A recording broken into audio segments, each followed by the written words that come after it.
Welcome to the podcast where we celebrate innovation for a happy planet. I am your host, Abigail Carroll. In this episode, we continue to dig into the theme of cultural institutions becoming part of the climate conversation. The Mount Desert Island Historical Society in Maine has traditionally served as an agent of preservation for historical records concerning the island. But when the Executive Director Raney Bench began perusing the 140-year-old data records concerning climate, ocean, and animal life on the island, she began to rethink the breadth of her organization's mission. After all, doesn't historical preservation offer a unique opportunity to collect and share climate data? Rainey's out-of-the-box thinking launched the tiny 3-staff-member Mount Desert Island organization squarely in the middle of the climate movement, with a whole new set of collaborators, including Gulf of Maine Research Institute and the universities of Maine and Rhode Island. Ultimately, Rainey launched Landscape of Change, a project combining history and science to document and communicate the scope, speed, and scale of climate change on Mount Desert Island. But let's hear it from Rainey. Good morning.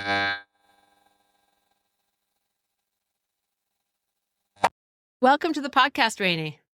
Thank you. I'm really excited to be here. It's a delight. You are with the Mount Desert Island Historical Society, which interestingly is doing a lot of work in climate. Why is a historical society engaging in issues related to climate change? Yeah, it's a great question, and it's not the normal work that a typical historical society might do. But we found that we care for these incredible archives and collections, and there's so much relevant information in those different documents that it just depends on the lens that you use when you look at them, on the kinds of things that you can pull out. And so one of the questions that I had with some of the material we were caring for is whether or not it's relevant to scientists today to look at how the culture and the ecosystem surrounding the island of Mount Desert has changed over time. And so the answer was a resounding yes. The longer a data set scientists have access to, the more they can understand and change over time, and the stronger their predictions will be as they look towards forecasting for change in the future. And so we started by looking at records from the 1880s, collected over every single summer for a decade by a specific group of people called the Champlain Society, who were students from Harvard. And we looked at the data that they were collecting, which wouldn't necessarily hold up to scientific rigor today, but it's still really meaningful data that we can use. And scientists started analyzing that and adding it to climate records, weather records, bird, pollinator, all sorts of different things, and found that they could have a better understanding of change happening on the island thanks to being able to extend those data sets. And so rather than just make the archive available to scientists, the Historical Society felt it was important to play an active role in how we as interpreters share that information with the public, that these collections are relevant to the things happening around us today in these important ways. And so it helps to activate the archive and bring additional attention to it, and allows the Historical Society to have an important role in supporting our community as we experience and understand change. So interesting. First of all, I did go on your website where I had the privilege of seeing some of these Champlain Society archives, and boy, do I need a class in penmanship. They are beautiful. The penmanship is just out of this world. They are like art projects. So can you tell me a little bit more about this group of young Harvard students that came up to Mount Desert Island and took an interest in recording climate? So in the 1880s, Mount Desert Island was becoming increasingly popular for summer residents who wanted to come up and spend the entire season here. These were predominantly wealthy people from Boston and Philadelphia, among other places, and they were returning year after year. And so among those families was Charles W. Eliot, who was president of Harvard at the time, and he was bringing his young family up year after year. And one year, he and his wife decided not to come to the island. And so his sons, who were students at Harvard, said, can we come to the island and use the boat to get the yacht Sunshine to come up from Massachusetts and spend the summer here? And Charles Eliot said, sure, but you have to do something meaningful with your time. You can't just come up and play. And so Charles Eliot the Younger and his brother Sam took up that challenge and formed this group of peers called the Champlain Society. And they were coming to the island and they were camping, which was highly unusual at the time. And they decided that the thing they could do that would be useful work was to observe the environment of the island and record that. And so at the time, natural science and natural history were not, they were gentlemen's hobbies. They were not careers that you went to school for. You couldn't get a degree. They were all getting degrees in law and seminary and very different kinds of futures that they would hold professionally. But personally and passionately, they cared for the environments of the island. And so there were about any time, they did this every summer for 10 years, from 1880 to 1890. And the group of students changed and the number of students changed, but there were about a dozen or so every year. And they broke up into departments. And so one group of students would study the botany and take collections of plants and record. And they actually created the first detailed catalog of plants published about the island in 1894. As a result of their work, we had others that were measuring the heights of mountains, that were taking climate observations. And they wrote all this down in sort of these master logbooks, which are, you can see them on our website. And then they also wrote their sort of discipline area reports, and those are in the collection of Harvard. So when they got back to school over the winter, they would reflect on their findings, they would write them up, and those reports are in the archive at Harvard. But it's created this incredible wealth of information related to ornithology and botany, certainly changes to the landscape that have happened deliberately and also over time. Climate records, we added 40 years of climate data to the state of Maine's climate records. Seawater temperature, we've been able to add amounts of data to sea temperature and also rise. And then that was the launching off point to say, oh my gosh, there's all this incredible information in the archive. And so what can we pull at various times to be able to continue to add detail to those data sets so that scientists have more and more information to draw from? So who are the scientists that are interested? Is this something that's working on a national scale, or are they primarily Maine or New England-based scientists? Who is this helping? So it's a variety. It started initially with Schoodic Institute. Mount Desert Island is also home to Acadia National Park, which is about 75% of the land base on the island is parkland, whether private conservation organizations or the national park. And Schoodic Institute is the National Park Service partner in science and education.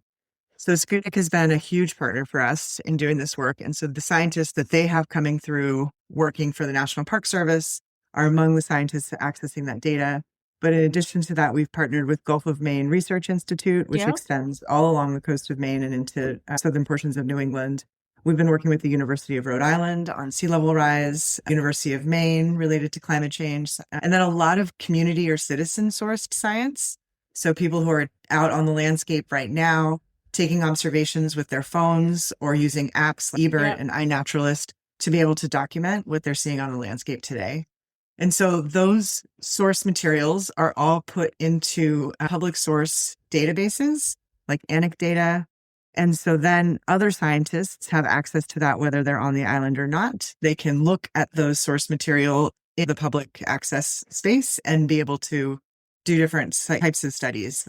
Certainly the most extensive outside of our immediate geography is related to sea level rise with partnerships with Gulf of Maine Research Institute, Rhode Island, and University of Maine.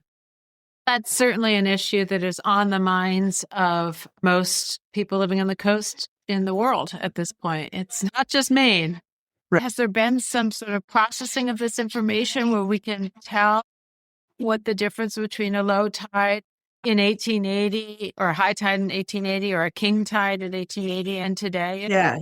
So the generative prediction maps and models that change over time are primarily being produced by Gulf of Maine Research Institute and their collaborative partnerships. Yeah. And so tiny, I only have 2 full-time staff, and this is the project that I work on extensively. So we at the Historical Society don't have the resources to really do that sort of material. We do partner with College of the Atlantic, where we've done some work with students to be able to analyze data specifically related to bird populations and pollinators, less so with sea level rise. But the information that we've collected for sea level rise, we've worked with high school students to be able to analyze the pictures and put the data out there for Gulf of Maine Research Institute. And then they create the predictive models that we use. And so what we've learned from Gulf of Maine Research Institute, GMRI, is that when they do their predictive models initially in any different environment, they don't really know what the underwater landscape looks like and where water is going to run into different barriers or things underwater that will change its course. And so there's only so much a prediction can do without ground testing that model. And so by getting out onto the landscape and actually taking pictures at king tides, which are the predictive high tides of the year, highest high tides of the year, or storm tides or blue sky flooding, we can actually then show and return those pictures and say, okay, you did not think this portion would flood, but we have documents of flooding here. And this is what the tide was, and this is height of tide, and this is where the water went. And so then they're changing those models as a result. And so it just strengthens the predictions. And sea level rise is incredibly difficult to predict because it's accelerating so quickly that the baseline to measure your acceleration is always shifting. So these really photographs and people actually out in the landscape documenting is really important to scientists to be able to improve their information. How long has the Mount Desert Historical Society been working?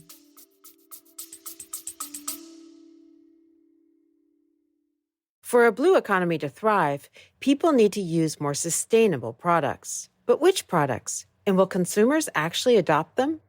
Innovators like you are hustling to figure this out. Spark number 9 can tell you if there's demand for your product. Spark markets your product before it's built using online advertising so you launch smarter. Have a big idea? Vet it with Spark before you build. Visit Spark online at www.sparkno9.com or find them on LinkedIn.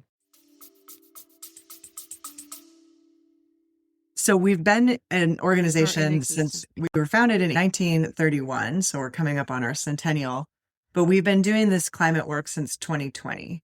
And does that change? That's what I want to know. What was this something that Mount Desert Islands, I'm sure, what are they called? Mount Desertian? MDIers, I don't know. MDIers were asking for, or was this something that you realized that you were holding on to? What prompted it?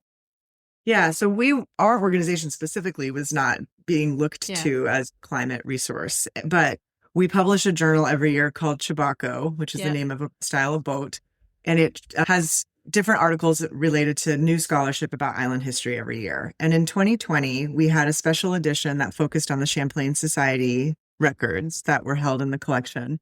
And I inherited that project. I had started as the executive director while that was already in process. And the editor for that, Catherine Schmidt, works at Schoodic Institute. And so as I was sitting with Catherine Schmidt, we were having a national reckoning, right? We were in the midst of COVID at this point in 2020. We had George Floyd's murder, which was calling attention to the stories that we privilege and how we talk about different types of privilege within our society today. And Mount Desert Island has a lot of privilege. We have a very wealthy summer population that comes back here year after year. And so I wondered if that edition of Chibako was tone deaf, and why are we privileging these voices from Harvard of these white students from 1880s in this climate and this environment? And so in asking that and having that conversation with Catherine, we really drilled into the science of what those students were recording. And that's the important part of what those logbooks can contribute. So the relevancy, which is the MDI Historical Society cares deeply about the relevance of history. And that's what I was seeking, was what is the relevance? And then it just blew up with this climate change. Oh my gosh, there's so much that we could pull forward from the archives. And every year, the project, it's under an umbrella title called Landscape of Change. And every year we focus on something different. And so where that has come into our community relations is that we're listening and watching what our community is caring about or worried about or experiencing. And then we're using this collaboration to add additional information and resources that people can use to make informed decisions about whatever that is: development, preservation, conservation, resiliency in the face of sea level rise, et cetera, et cetera. It just seems like you're asking the right questions. How can you stay relevant? And I just think it's so interesting, maybe serendipitous because you happen to have these Champlain Society recordings, but it does seem like climate is this issue that is on the forefront of everybody's mind, especially if you're an island dweller. Yes. And we're not going to stop sea level rise, right? That's not going to happen, but we have to be prepared for it. And we have to be thinking about you can't manage water, right? My favorite saying is water has memory. So if water's been there once, it's going to be there again. And how do we use that information to make better and informed decisions about how we respond as a community? Because we're not going to drown, but we're also not going to stop it. So how do we make intelligent, thoughtful plans where we're not doing things like building a bunch of seawalls, which end up hurting the adjoining properties, right? So we have to think like an island and we have to respond like an island. And so history helps be able to strengthen that understanding and that deep connection to a sense of place. Yeah. But it also takes away a little bit of the sense of urgency, right? There is an urgency to climate change and making these decisions, but it's also a long game. And so if we can look at these longer data sets and say, okay, we can take a minute and be thoughtful about what we want to do. We don't have to make you don't make good decisions in an emergency. You make decisions that take care of the emergency, and then you make informed, thoughtful, educated decisions in between the emergencies. Yeah. So what we're trying to do is create the foundation for making those informed and thoughtful decisions in between. So the island is 108 square miles. There's 4 municipalities. Climate change does not care about municipal boundaries. Mm-hmm. And so what the strength of a partnership like Landscape of Change offers is that we're not municipal. We can extend beyond municipal lines and create island-wide consensus of what are the challenges that we face and what opportunities do all the municipalities have to work together to be able to overcome our challenges in the future. Are you gathering new data now? We are. So tell me a little bit about that. Yeah, so we're always adding to the archives. And so, as I mentioned, Landscape of Change is part of the umbrella project. Every year we focus on something different. So eBird and iNaturalist data is generative of MDI. And so that goes onto these big mapping sites that we have access to and that we try to take timestamps of and archive. Digital data. Born digital data is harder for a historical society like us that's small to be able to keep records of, but we're trying.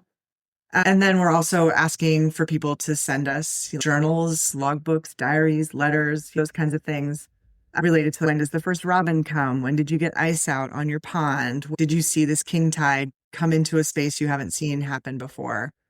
And then for sea level rise specifically, we had these 2 really massive storms along the East Coast in 2024. All of us were pretty impacted by that. But the height of that storm surge, at least here on Mount Desert Island, is the average high tide predicted for 2100. And so we have a chance to look at, oh my gosh, what's coming? So we were asking for crowdsourced photos and information and stories of where people were seeing water lines so that we can add that to the archive and have that available for the future. So that's both a digital resource, but it's also a permanent resource within the collections of the Historical Society. Really, really very interesting. So tell me a little bit about your background. Yeah, so I'm a museum nerd through and through. My only career has been in small, very deliberately chosen small or history organizations from the West and California. And my background is federal Indian law and policy. And then I went to museum school for my master's degree and have been working within small museums in New England ever since. I was in Vermont at the St. Johnsbury Museum, at the Fairbanks Museum and Planetarium. And then I moved to Mount Desert Island about 20 years ago and have been working in small museums here.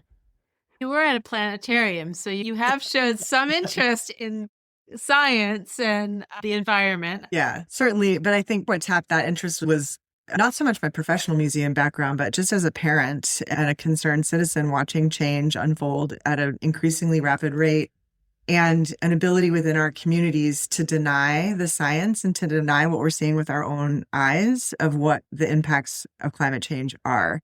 And so I wanted to think about, what can I do as an individual, right? We're not going to recycle our way out of this problem. I have an electric car and I have solar, but I'm not going to solve this. So what platform do I have as a citizen to be able to add to solutions or to contribute to some sense of trying to generate community-based solutions? And that was my platform at the Historical Society, was to be able to say, there's really valuable information in here that can benefit our community. And so I have a responsibility professionally to make that available. And I have a passion personally to be able to say, this is something we can do as individuals. Just curious again, I know you're not doing all the synthesis, but are there other kind of shifts since we had those Champlain recorders and now that your organization is aware of in the birds, or just with temperature or some other significant landmark shifts that would be interesting? Yeah. So we did an analysis, which is summarized in a report that was done after the first year of this project, where we looked specifically at birds, pollinators, sea, water temperature, and climate. And Maine, as a state, the University of Maine's climate department put out a 2020 climate report that showed the different trends of various things happening within the state of Maine. So we actually modeled that report, but did it specifically related to MDI, to Mount Desert Island. And so we looked at precipitation. And so we looked at the increase in precipitation statewide, and then we modeled MDI's precipitation over that. And we did the same with climate and sea water temperature. And what we found is that the conditions on the island are changing at a faster rate than the conditions in the state, which makes sense when you think about where we are. We're what's known as down east Maine, where Maine's elbow juts out to the east. And this is right on the border of temperate and boreal ecosystems. And so we have the same climate gradient in our 108 square miles as the entire state of California does. And so it's this microcosm of all these different environments that you can study and observe much more readily because it's in such a small space. And so measuring the change of the boreal ecosystems and the influx of temperate ecosystems is observable. And the records that we keep help to understand what those observations are. So for the birds, for example, we know that in 1880 to 1890, the Champlain Society was reporting the presence of all of these different species. And so now, based on bird records that people are taking today, we can map which species are missing today that used to be here in the 1880s, what species are here now that were not here in the 1880s, and what species are holding steady. So we can't necessarily predict or understand the population dynamics of those species. So we can't say the health of this bird in the 1880s, but we can say that it was here and it was on the landscape and whether or not that's changed. So that's a powerful tool. Yeah. So that's just one example of sort of the kinds of outcomes that we're able to look at. And then the other thing that's happened on the island that's really interesting and actually is going to be our next focus for landscape of change is the way that we as humans reframe our relationship with place. And so if you start to look at the way Wabanaki and indigenous communities have worked with the island or the coastal resources for the past 13,000 years since the glaciers receded, that's one frame. And that's a shifting frame related to colonialism and settlement. And then you have another shift as the first coastal settlers are coming along, and it changes as everybody's relationship with place changes. So for a period of time, resource procurement was like the most important thing here, and that would have started along the waterways, but then it moved to trees, clearing land for farming and sheep. And so we have these huge open meadows that almost the entire island was logged at one point. But if you look at it now, there's virtually no open meadowland left on the island, almost all reforested. And so that cycle of resource use has impacted how species interact and thrive or don't on the island. And those are all human decisions. So whether we cut the forest down and cleared and shipped the wood and made access for fields, for farms, certain plants and birds thrive in those ecosystems. And then when the National Park Service came in and decided that they were not going to maintain the open lands, but allow reforestation, those species are lost, but that's a management decision.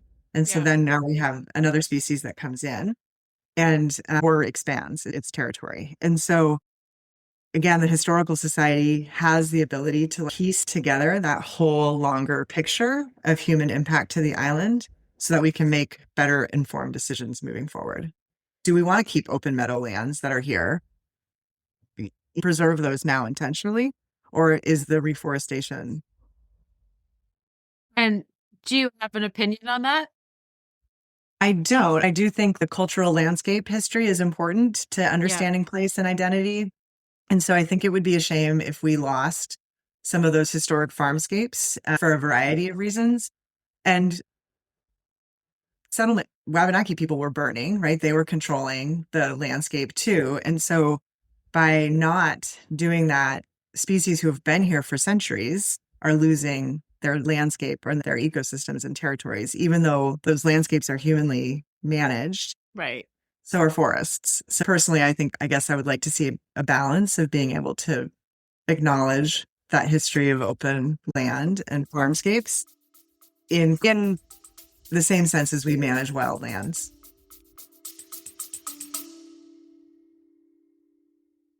Listeners may remember Patrick Breeding, who was on our show last year to talk about Marin Skincare and its clinically proven formula that uses glycoproteins from Maine lobsters to treat eczema and dry, damaged skin.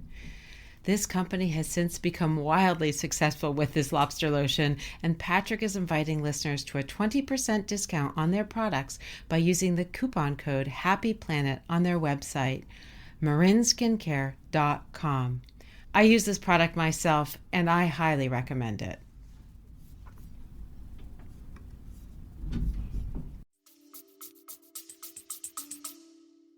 It's really interesting. And I think it also really renders home this question of what's native and what's not. We have this idea about what's a native species and what's not, but there have been natural and human impacts on these areas that have changed that. And so I think it's kind of hard to say what's native and what's not. And are the newly native things that are coming our way because it's getting warmer, are those native or are they not native? They're interesting questions, I think. Yeah, and we absolutely struggle with that as part of these conversations too. And there's no easy answers, I don't think. But I do think the strength of having a historical society involved in some of these questions really can it changes the nature of what you are thinking about because you're forced to think beyond the boundaries of what's currently in front of you and to be able to understand that the role of humans in whatever environment you're looking at has long been an evolving experience and it's created evolving change. And I think it's unusual that a historical society, especially one of our size, has a leadership role in these conversations in the way that we are and the way that we've continued to be. But it's really rewarding and it reaches totally different audiences because people who are not necessarily inclined or predisposed to be involved in the deep scientific discussions or data-driven discussions come to us from a totally different background and we're experts at interpreting. So I'm not a climate expert, but I'm an expert at interpreting really complicated information for the general public. And so that's a tool that I can bring to this. And then another really important partner in our project has been artist Jennifer Steen-Boer, which is another aspect of art evokes an emotional response to data and to science. And so it also attracts a totally different audience. And so bringing her into these projects helps create these really powerful front-facing experiences that draw people into conversation with us and look at to have access to the science of climate change in a way that they wouldn't without the art. Can you give me an example of how are people experiencing this art? So there's a few different things we've done. The first was a series that Jen did called We Change With Them. And she took 6 populations that she has communities that she has seen change in her lifetime that has been attributed to climate change. And for example, the influx of brown-tailed moths and ticks were 2 different studies. She did the loss of shrimp wild shrimp populations in the Gulf of Maine and the increase in squid, the influx of green crabs, the loss of our clams, mussels, influx of oysters. So she took all these different things and she really dug into the data of what is happening in these different places that is demonstrating change. And then she took that and she made these really beautiful pieces of artwork that showed whatever the population dynamic was. So it was like shrimp and squid. And then layered behind that are the graphs that show increases in precipitation, which creates nutrient-rich runoff that clogs the ocean and kills phytoplankton that the shrimp need to rely on. And then increasing temperatures allows squid to move in, which is their natural predator. So it's a super complex story, but she's got it all layered in there, but you don't see it until you really start looking at the artwork. And so we made these into these big traveling banners. They're like 8 feet tall and they compact, they just roll up like window slides. And we take them out onto the landscape and we pull them out and we just talk to people about what they're seeing. And we talk about the science that's embedded in the artwork. We also created traditional museum panels that hang on the wall, and we hung those in the lobby of the local pizza parlor or out at the oceanarium. And so it was like drawing conversation for people who are normally just milling around and doing something that they wouldn't, that was unaffiliated, not necessarily with the art. And they're watching it and talking about it and debating it. And so we've been trying to find ways to get into different conversations in that way. And then the next project we did with her was Coastlines, which is the sea level rise project, where she did an illustration on a stencil that looks like the profile of the mountains of the island, which are very iconic, sinking into the ocean. And so we've taken that stencil and we've been marking the landscape, which a lot of places mark the predictive high tides with some sort of indication of where this is going. But what's different in our project is we're training our population to do that math themselves. And so they can borrow the stencil and get a set of instructions so they can go out onto the landscape and measure where the future high tides are going to be and on their own property or property that they care about, and then be able to install this piece of artwork that then is a message to people of what's coming and this is where it's going to be. Amazing. I love to think of art as being relevant and as such an important means of communication. You also give a lecture that I love the title of it, Wicked Pissa, Wicked Pissa, Storm Survival and Sea Level Rise. Tell me about this and how that's been helping you tell your story. Yeah, I love that talk. It's so much fun. I'm a huge weather nerd. If I didn't do the museum nerd thing, I would have probably gone into climatology because I love storms. And Maine is known for especially our winter storms and nor'easters. But we have long histories of storms and occasional and increasing risks for hurricanes, with the Gulf of Maine warming as the fastest warming body of salt water in the world. And so I wanted to take that history of, and in some ways the ego of Mainers being hubris of storms, we're fine, we can handle storms, and look at what have we experienced in the past? What are the big storms that made the records, right? Yeah. And it's really interesting when you look back, because you didn't have storm prediction abilities, and most of our papers here were weekly. What I thought I was going to find when I was starting my research was all these winter storm discussions, because Mainers love to talk about winter storms, and there's virtually absent from our archival records. Nobody writes about them. So there's a couple of things, right? Is that they can't predict them, so they don't write about them in advance. Right. And then they hit, and unless it was really damaging or stopped the ability of commerce, they don't write about them after the fact either. And so I had to look up storms that I knew hit all of New England and were really damaging, and then find those dates and look locally in the papers. And still, I very infrequently found reference to winter storms. But what did make the records were hurricanes and storms that were considered outside of the normal range of what a Mainer could anticipate or experience. And so in that way, we were able to really look at the historic record of, so right now, one of the challenges we're facing is as the ocean currents are shifting between the Labrador Current and the Gulf Stream, our weather patterns are shifting. And so in 2024, some of what was so damaging about those storms is they came in not from the nor'easter direction, but from a sou'easter. And so our island is not built for sou'easters. And so there was all these sort of challenges. And so then it's looking back and saying, okay, how often does that happen? Is this something we could expect is going to happen more frequently? And so that program, Wicked Pissa, is an ability to look at all those historic storms and the way that we've weathered them and come together as community.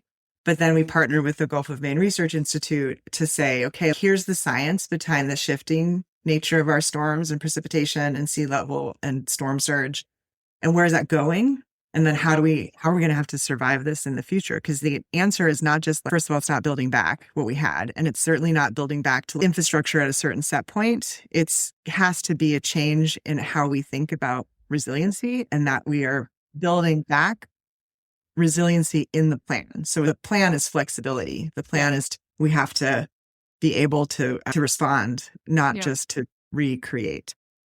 So one of our partners is the Oceanarium, for example, and they're on a marsh, and they knew that they were going to be experiencing some sea level rise issues within the space of the marsh, but it's happening faster than they anticipated. And it's one of the sites that we use a lot for community engagement. And they had a foot of storm surge during the 2024 storms. And they, even on king tides, now they're seeing 6 inches sometimes in some of their buildings. So they're like, okay, so what do we do? Do we move back? We don't have that much land. Do we move up? So we build all our buildings on stilts and let the water free flow underneath them. But what they've decided to do instead for the short term is to build the structures to flood. They know they're going to flood. And so all of the bottom 4 feet of every building is made to be replaced. So there's no electrical at the floor level. There's no pink insulation or whatever in the drywall. So it's all stuff that they can pull out really fast and reinstall as it floods. And that's the way for now they're dealing with it. So it's this model of how do we think about that for our housing and for historic structures that are oftentimes right along the waterline. You've mentioned so many organizations. It really seems like MDI Historical Society is becoming really an aggregator in some way of information and also a dispatcher to all of these different organizations. How is that working with all of these other organizations? Is that hard? Is that challenging? Is it easy? Are you building a coalition? Yeah, we have a bunch of other collaborative projects we do, but this is, in my mind, by far the most rewarding because it's the easiest to coordinate. It's every organization that comes to the table, and I think we've had 18, I've counted, at various points in the project. Yeah. They all come with this incredibly committed passion to working collaboratively and to ultimately serving community. And so those foundational values that unite us have allowed us to think really creatively about the strengths that we bring to the collaboration and how we can maximize those and really leverage what I could never do anything like this on the Historical Society by itself, right? But we bring certain skills to the table that other organizations don't have. And so by recognizing and honoring the different strengths and how that diversity really allows us to, first of all, I think it increases our credibility with our audiences because all these places are working together. And we all have a slightly different community that trusts us. And so now all of a sudden, all these communities come together and build this new sense of trust, cross-discipline and cross-organizations. So that's been incredibly rewarding for every partner. I know that's been important to them.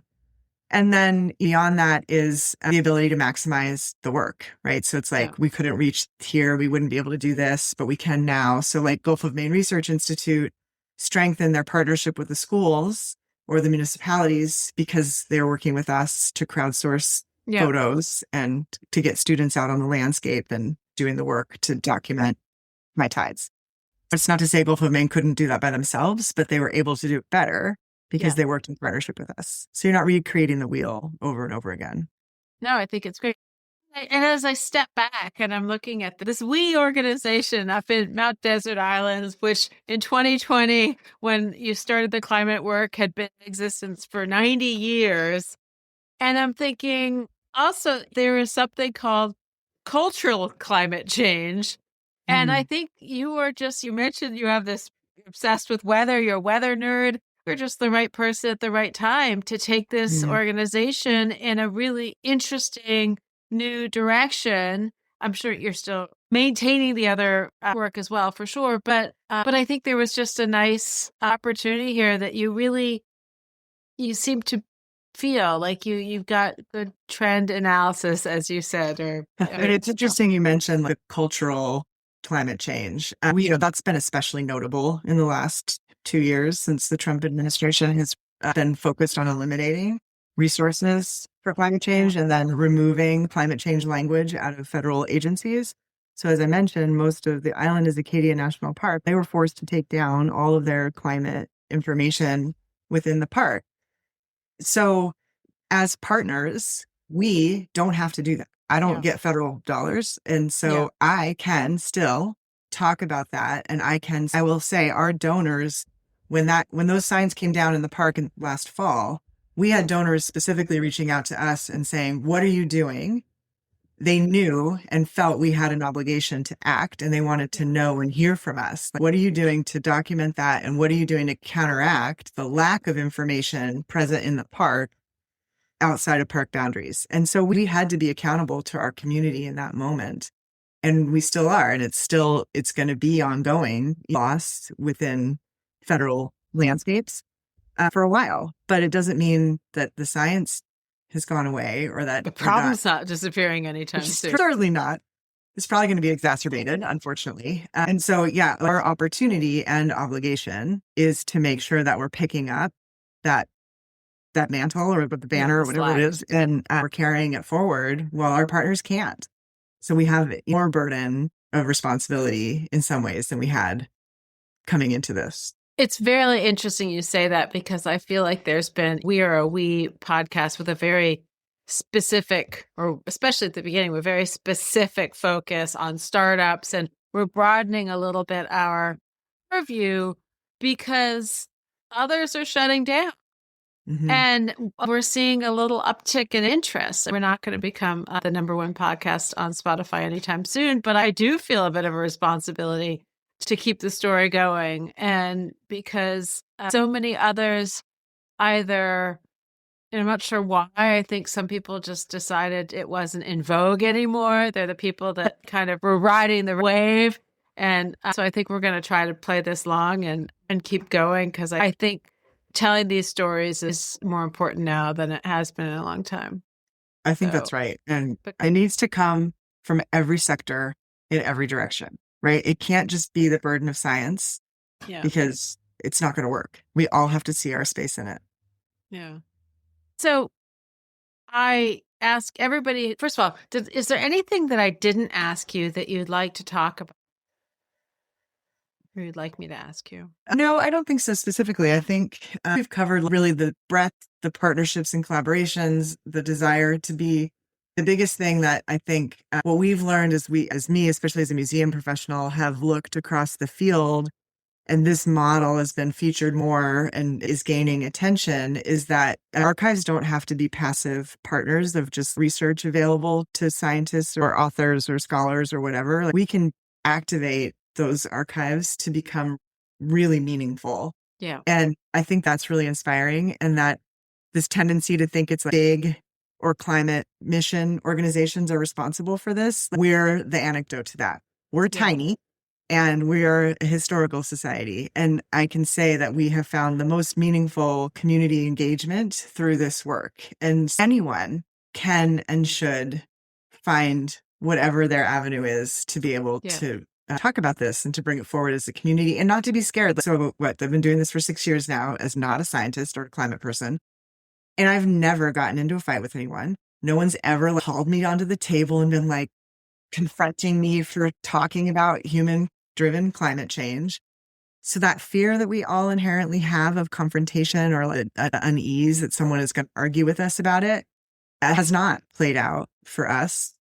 We're not experiencing that. And so I think that can also give us more confidence to keep doing the work, especially as it's being pulled from federal spaces. Yeah, of course. Given that,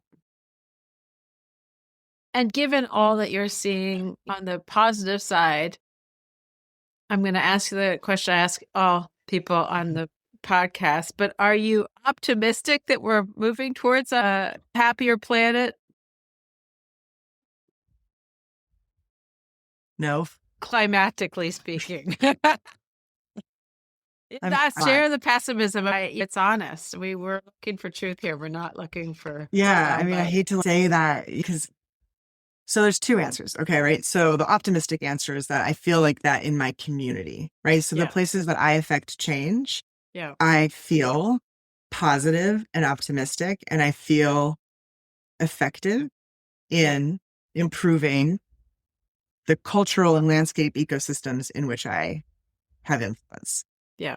When I think beyond the island, I am not optimistic at all. I drive through Massachusetts traffic, bumper to bumper, 6 rows of gas cars, and I'm like, oh, we're not, that's happening.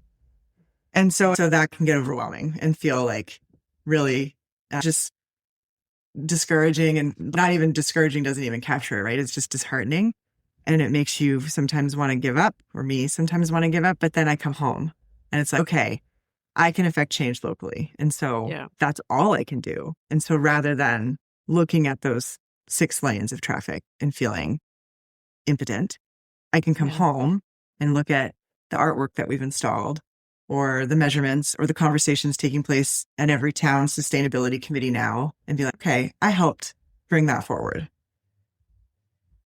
Congratulations, and thank you for bringing it forward. What a fun surprise to discover the Mount Desert Island Historical Society and all that you're doing in the climate space. Thank you. Thanks for having me and for featuring our project.